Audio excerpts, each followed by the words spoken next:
Pozdravím vás všetkých z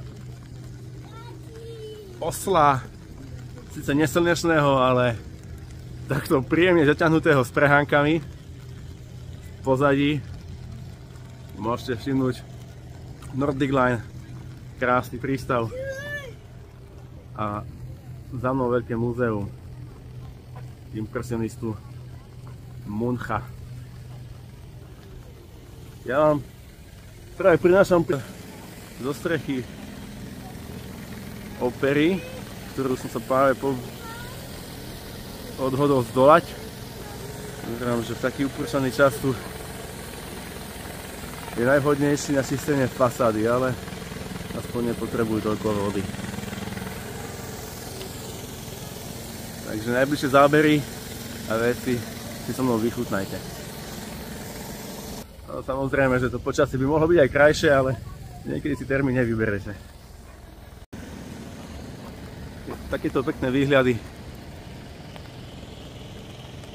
môžete zažiť zo strechy opery.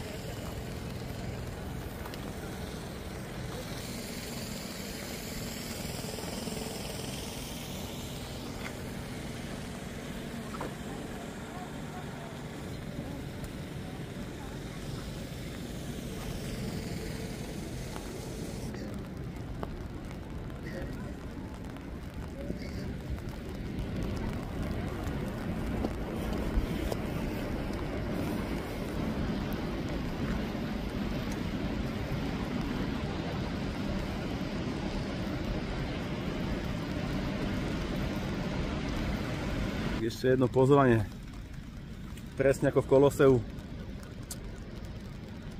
s veľmi ochočenou čajkou, pretože toto už pláchosti nemá veľa.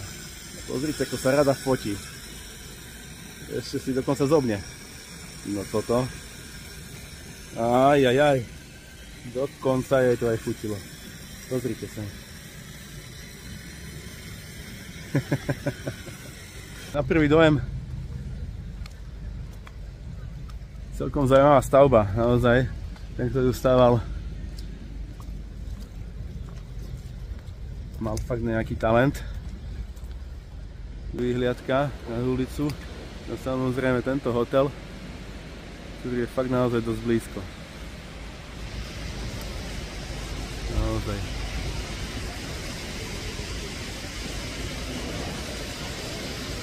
Ľudia majú asi trošku iný level súkromia.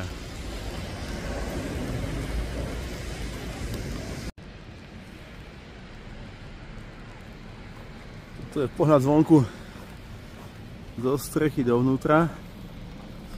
Predpokladám, že sú jednotlivé poschodia a lóže.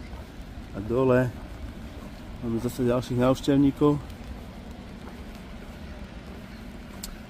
Ale v krátkosti času, keďže sme tu s deťmi, sa mi nepodarí dneska kvôli počasiu a plánom navštíviť to aj zvnútra.